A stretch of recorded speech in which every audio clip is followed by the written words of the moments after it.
Assalamualaikum warahmatullahi wabarakatuh.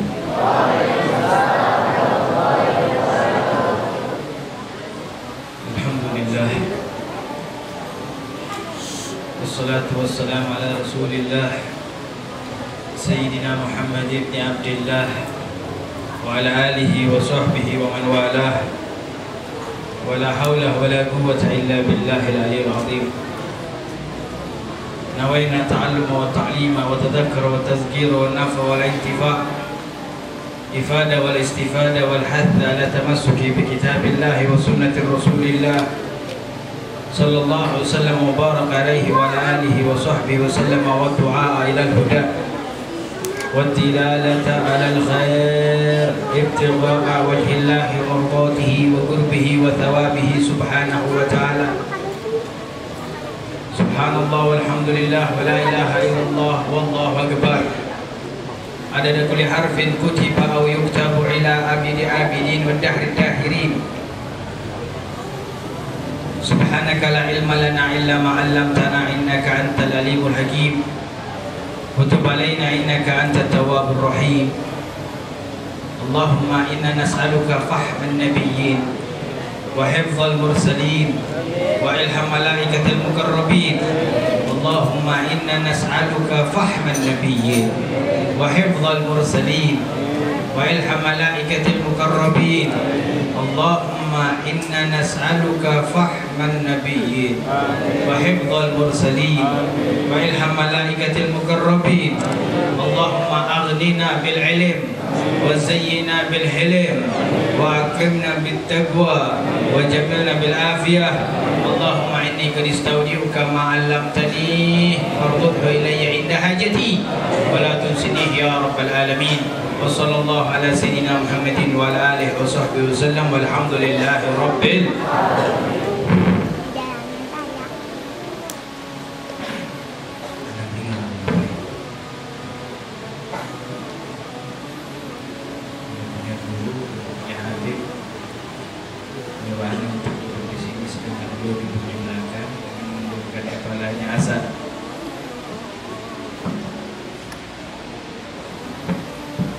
Mudah-mudahan apa yang beliau perintahkan kepada Al-Faqih sebagai bentuk pengamalan imtisaril amal khair min surukil adab.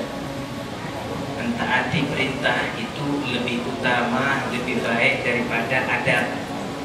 Mudah-mudahan kita sampai pada puncak adab. Amin. Pengajian antum semuanya dalam kitab kajian beliau guru kita bersama Al-Murabbi Fadilatul Habib Muhammad Nabil Ibn Al-Habib Syauqi Ibn Al-Habib Syekh Al-Qadri Jamalul Lail. Mudah-mudahan Allah Subhanahu wa Ta'ala berkahi didikan beliau kepada kita, berkahi bimbingan beliau kepada kita. Dengan keberkahan beliau Allah memberkahi kita. Kita doakan khusus kepada beliau agar Allah Subhanahu wa Ta'ala memberikan kebahagiaan kepada beliau sebagaimana yang telah diberikan kepada orang-orang yang telah dibahagiakan oleh Allah Subhanahu wa Ta'ala. Antum belajar satu kitab indah, Ayyuhal Walad, yang dirangkum oleh Imam Kabir Al-Imam Al-Ghazali, menjelaskan tentang kesenian-kesenian indah di dalam jati diri umat Nabi Muhammad sallallahu alaihi wa alihi wasallam. Sampai di dalam hal ini hadirin hadirat ikhwani wal akhwati, kita mengetahui pentingnya ilmu. Ilmu itu adalah perahu untuk sampai ke tempat tujuan kita. Tidak ada manusia yang bisa sampai ke tempat tujuan kecuali memiliki kendaraan. Dan sebaik-baiknya kendaraan adalah ilmunya Allah Subhanahu wa Ta'ala. Bahkan nikmat yang paling besar yang Allah berikan kepada umat manusia ilmu. Begitu besarnya nikmat ilmu ini hingga Nabi diperintahkan oleh Allah di dalam Al-Quran, wa qur rabbi zidni ilma. Katakan wahai Muhammad, ya Allah, tambahkan kepadaku ilmu. Nabi nggak minta ditambahin yang lain. Yang Nabi minta ditambahkan ilmu. Dengan ilmu Nabi bahagia. Dengan ilmu Nabi bisa menikmati dunia. Dengan ilmu Nabi bisa menikmati akhirat. Zaman sekarang orang miskin bingung, orang kaya bingung, yang melarat lebih bingung. Kenapa? Gak punya ilmu. Orang kaya jadi kaya, harus ada ilmunya jadi orang kaya. Nggak punya ilmunya jadi orang kaya, berantakan urusannya. Jadi orang miskin harus punya ilmunya. Miskin itu suatu kehidupan yang membutuhkan ilmu untuk kita memilikinya. Kalau rumusnya sebagaimana yang disebutkan oleh para ulama, miskin kita beribadah kepada Allah dengan bersabar, kaya kita beribadah kepada Allah dengan bersyukur. Itu rumusnya. Pengamalan sabar di dalam miskin bagaimana? Pengamalan syukur di dalam kaya bagaimana? Ilmu. Di dalam ayat yang lain Allah Subhanahu wa taala berfirman, yarfa'illahu alladhina amanu minkum walladzina utul ilma darajat. Allah mengangkat di antara kalian orang-orang yang beriman lagi yang memiliki ilmu beberapa derajat. Derajatnya jauh. Imam Al-Ghazali dalam kitab Ihya-nya menyebutkan orang yang berilmu nanti aku benar dengerinnya.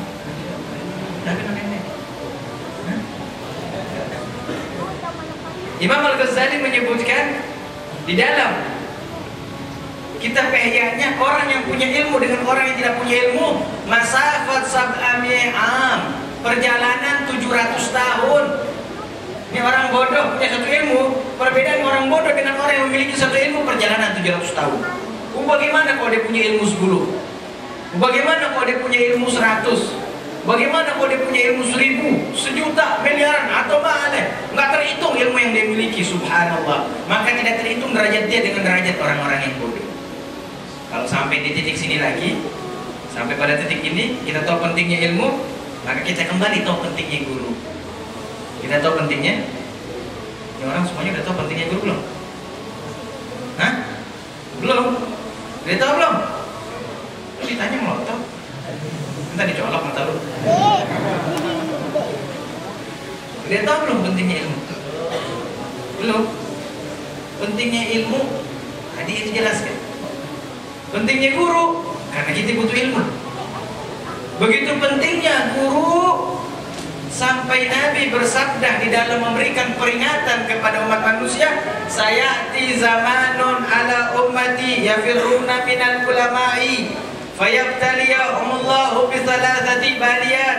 Akan datang suatu masa nanti umat manusia menjauhkan dirinya dari guru-guru, menjauhkan dirinya dari orang yang memiliki ilmu, menjauhkan dirinya dari orang yang mengetahui dan memahami hukum-hukum Allah. Dijauh. Akan datang masanya itu. Ketika masa itu datang, fayabtaliyahumullahu bisalasati baliyat. Allah akan timpahkan kepadanya 3 perkara. Apa yang pertama? Yarfa'illahul barakata min kasbihim. Allah angkat mata pencarian ekonomi berkah. Nggak ada. Cuma sekarang nih. Dulu waktu belum ke Hadramut, masih mondok di Dalwa sama Habib Nabil. Tuh kita mau pegang handphone 8250. Ya, handphone kecil pertama kali. Kalau nggak salah iklannya dicemplungin di shop handphone yang gede buat ngeledek. Handphone kecil. Mau megang nih handphone susahnya bukan main. Untuk dapatkan ke situ susah. Zaman sekarang anak SD udah pegang handphone 5. Kalau Androidnya udah megang Note 4 deh. Udah kalah-kalah gitu orang. Gampang mereka dapatkan dan gampang juga berlalu. Gampang mereka dapatkan dan gampang juga berlalu. Bukan itu berkah. Berkah adalah adanya keringat untuk mendapatkannya dan berlalunya sesuatu yang diridhoi oleh Allah Subhanahu wa taala. Berangkat pagi, pulang sore, berangkat pagi, pulang sore, yang didapetin apa? Taban, capek. Jangankan untuk makan, bayar bulanan sekolah anaknya bingung. Kenapa diangkat ilmunya? Kenapa ilmunya diangkat jauh dari guru? Nggak mau duduk bareng sama guru.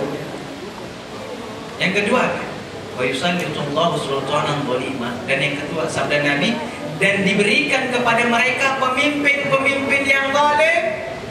Pemimpin mereka pemimpin yang zalim. Nanti ngerasain nggak pemimpin zalim? Ngerasain nggak? Yang benar. Alhamdulillah sih anak Jawa Tengah aman-aman aja dah. Apalagi jadi punya Bupati Tegal tuh Masya Allah orang baik, murid hadir, terundang hadir terundang agenda, kan enak bukan begitu. Kenapa? Masyarakatnya dekat. Tapi mereka yang menjauhkan dirinya dari ulama, Allah timpain kepada mereka pemimpin-pemimpin yang zalim.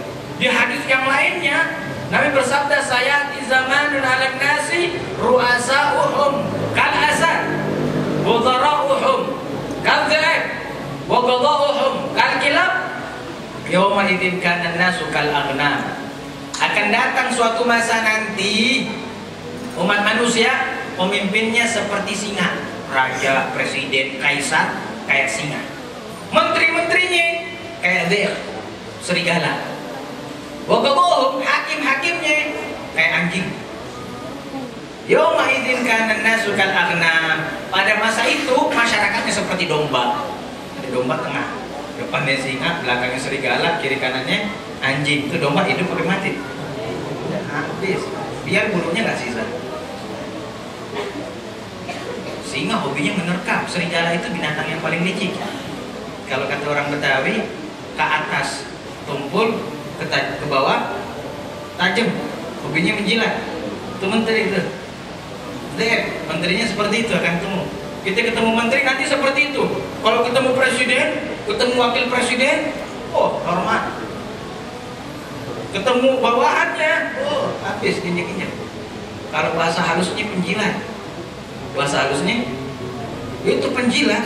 Lagi rapat, menteri rapat sama presiden. Presidennya buang angin. Penting nggak pakai suara, suaranya gede. Apa kata menterinya karena dia penjilat? Oh Masya Allah Bapak Presiden sehat ya. Penjilat. Bahkan perkara yang nggak adab, nggak etika pun dipuji. Serigala mereka. Wagobohom kali gila. Dan hakim-hakim mereka seperti anjing. Atau anjing kan? Anjing yang jagain rumah tuh. Ada anjing kegerangan misalnya rumah anjing galak, awas. Itu anjing yang mau datang habib, mau datang kiai, mau datang orang baik, mau datang orang bejat, mau datang perampok, sama. Anjing gak bedain, semuanya diapain? Digonggong, wailah dikejar.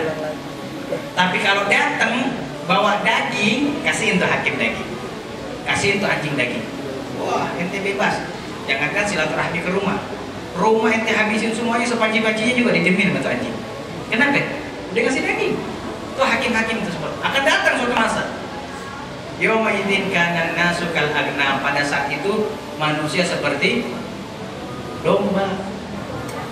Sekarang kita rasain. Kenapa jauh dari guru-guru? Bahkan banyak riwayat hadis mengatakan salah satu bentuk Allah berikan musim gugur yang berpanjangan. Gugur panjang. Kemarin kita kemarau berpanjangan setengah tahun lebih, 6 bulan lebih musim kemarau, nggak ada hujan-hujan. Kenapa? Pemimpinnya udah zalim. Neraca timbangan di pasar sudah curang, sedekah sudah mulai ditutup. Sedekah depan sembunyi-sembunyi udah nggak ada, terang-terangan udah paling nggak ada. 3 perkara: pemimpinnya zalim, neraca timbangan di pasar sudah mulai curang, sedekah sudah mulai berkurang. Allah berikan kemarau. Bukan hujan baru-baru ini. Hadis Nabi mengatakan, kalau bukan karena rahmat Allah terhadap hewan yang melata, Allah nggak turunkan hujan. Jadi kemarin tuh hujan bukan buat kita, buat hewan yang melata di atas muka bumi. Kalau bukan karena sayangnya Allah kepada hewan yang melata, Allah nggak turunin hujan. Kalau ini lebih ada daripada hadis. Poin yang ketiga, Nabi bersabda, wa yakhrujuna minad dunya bighairi iman. Dan mereka orang-orang yang keluar dari alam dunia nggak bawa iman. Jauh dari guru, nggak bawa iman itu wafat. Jauh dari ulama, jangan harap mati husnul khotimah. Mati husnul khotimah ada ilmunya. Bagaimana cara mati husnul khotimah? Ada ilmunya. Ente gak punya ilmunya biar wafat dalam keadaan husnul khotimah. Jangan salahkan ketika takdir menghadapi engkau wafat dalam keadaan su'ul khotimah wa na'udzubillahi min.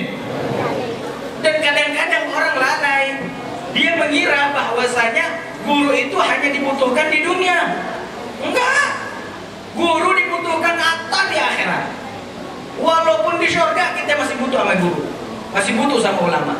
Salah seorang sahabat Muaz bin Jabal radhiyallahu taala anhu, seorang ulama di zaman Nabi.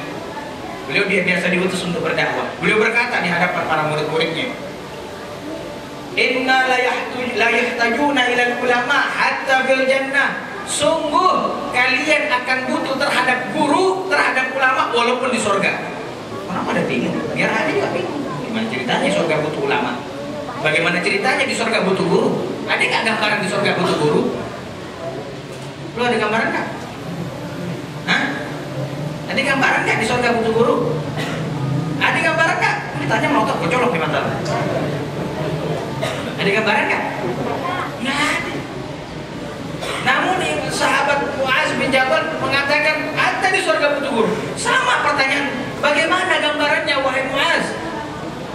Sayyidina Muaz menjawab, ketika dikatakan halummu ila hawaijikum, ketika Allah berkata kepada penduduk-penduduk surga, nikmati surga, rasakan kelezatan surga, cicipi daripada kenikmatan abadinya surga. Apa yang penduduk surga lakuin? Satu dengan yang lain saling menoleh. Cara mencicipi surga bagaimana? Cara mendapatkan kenikmatan surga bagaimana? Cara mendapatkan kelezatan surga bagaimana? Bingung. Hatta yas'aluna ilal ulama, sampai dia harus bertanya dulu sama guru, harus bertanya dulu sama guru, baru dia dapatkan itu ilmunya, mendapatkan kenikmatan. Sama kayak di dunia ini sekarang. Nanti orang kasih tegang, ada yang melotot ya. Ini kayak di dunia sekarang. Ini mau nanya nih yang hadir segini banyak, jatuh cinta nikmat tapi enggak? Ini yang dijawab semuanya. Jatuh cinta nikmat tapi enggak? Nikmat enggak? Gimana rasanya nikmatnya? Nggak bisa diungkapin. Ini sudah melakukan penelitian tentang cinta. Kalau cinta dibahas bawaannya semangat aja ya. Apa penyebab cinta itu? 4 hal kata para ulama penyebab cinta itu. Tentu fondasi cinta itu karena bangkitnya hasrat dari batin umat manusia. Namun penyebabnya 4 hal. Sering bertemu, sering berdialog, sering bertatap muka, tanpa hijab, maknanya tanpa batas. Laki-laki perempuan sering bertemu, laki-laki perempuan sering bertatap muka, laki-laki perempuan sering berdialog tanpa hijab. Maksudnya hijab ini bukan cadar. Maksudnya hijab apa? Tidak ada batas. Sekarang umpamanya, nggak usah ngambil jauh-jauh deh ya. Kalau sebut nama orang lain tercemburu, apa ngambek, apa gimana tersinggung ya. Reza Hamid umpamanya sering ketemu sama akhwat, sering berdialog sama akhwat, sering bertatap muka sama akhwat. Bisa jatuh cinta nggak? Bisa nggak? Kalau dia semua pertemuan itu tanpa hijab. Namun ketika sudah ada hijab, apa hijab? Hijab murid dan guru, nggak bakal jatuh cinta. Hijab murid sama nggak bakal jatuh cinta. Tapi kalau hijab murid dan guru dilepaskan, ya jangan salah suatu saat ada akhwat dilamar sama Rizal Hamid, kan hijabnya dilepas. Maka cinta yang kita ingin miliki ini harus kita pelajari. Maka benar jikalau para pecinta mengatakan, hai kaum Hawa, hai kaum Adam, pandailah engkau dalam bercinta. Bagaimana pandai dalam bercinta? Pantaskan cinta diletakkan kepada orang yang pantas menerimanya. Cinta kan mulia, cinta itu indah. Ente meletakkan cinta ini, pantaskan kepada orang yang menerimanya. Pantas nggak dia menerima cintamu? Pantas dia kasih itu cinta. Nggak pantas jangan kasih itu. Maka setelah anda teliti, menikahi orang yang dicintai baik. Menikahi orang yang dicintai baik ya, baik kan? Menikahi orang yang dicintai, ente melotot paham? Menikahi orang yang dicintai itu baik. Mencintai orang yang dinikahi juga baik. Namun jauh lebih mulia mencintai seorang yang dinikahi. Pahami baik-baik kalimatnya, ini ilmu juga nih, gak ada tingkat kebablasan. Soalnya zaman sekarang kadang-kadang ada yang bertanya, Bib, bagaimana hukumnya, bagaimana tuntunan berpacaran dalam Islam? Nanya tuntunan memang ada tuntunan berpacaran? Ini mungkin tebakan dia nih, mau nelfon pacarnya bilang bismillah dulu, bismillahirrahmanirrahim. Begitu diangkat, alhamdulillah. Di reject bilangnya astagfirullah. Mungkin begitu maksudnya. Maka dua kalimat, menikahi seseorang yang dicintai baik, mencintai seseorang yang dinikahi baik, namun jauh lebih mulia mencintai seseorang yang dinikahi. Ini ilmunya kita dapetin dari ulama. Apalagi kalau sampai kita bisa berada di hatinya guru kita. Karena Al-Habib Ali Al-Habsyi mengatakan, laisa syan ayyakuna wali fi qalbika, walakinna syan antakuna fi qalbil wali. Bukan suatu yang hebat jikalau wali berada di hatimu. Habib Umar bin Hafid berada di hati kita, hebat, biasa aja. Habib Jimdan berada di hati kita, biasa aja. Habib Nabil berada di hati kita, biasa aja. Yang luar biasa itu ketika kita berada di hati mereka. Kita berada di hatinya Habib Umar bin Hafid, kita berada di hatinya Habib Jimdan, kita berada di hatinya Habib Nabil. Itu baru luar biasa. Kenapa? Karena Al-Habib Ali meneruskan, idza kunta fi qalbil arif bil wa nazalat alaihi al-anwar hasalta nasibak minha. Karena jikalau kalian berada di hati seorang wali, umpamanya nih, kita berada di hati seorang wali, kita berada di hatinya Habib Umar, kita berada di hatinya Habib Jindan, Habib Nabil, kita berada di hatinya Habib Nabil. Suatu saat Allah turunkan cahaya di hatinya Habib Nabil, sedangkan kita berada di hati beliau. Hasalta nasibak minha, kita juga dapatkan cahaya tersebut. Padahal kita nggak ikut sujud, kita nggak ikut ruku, kita nggak qiyamul lail, kita nggak hatamin Al-Quran sebulan sekian kali. Tapi ketika Allah turunkan cahaya di dalam hati seorang wali dan kita berada dalam hati seorang wali tersebut, kita dapat juga kebahagiaannya.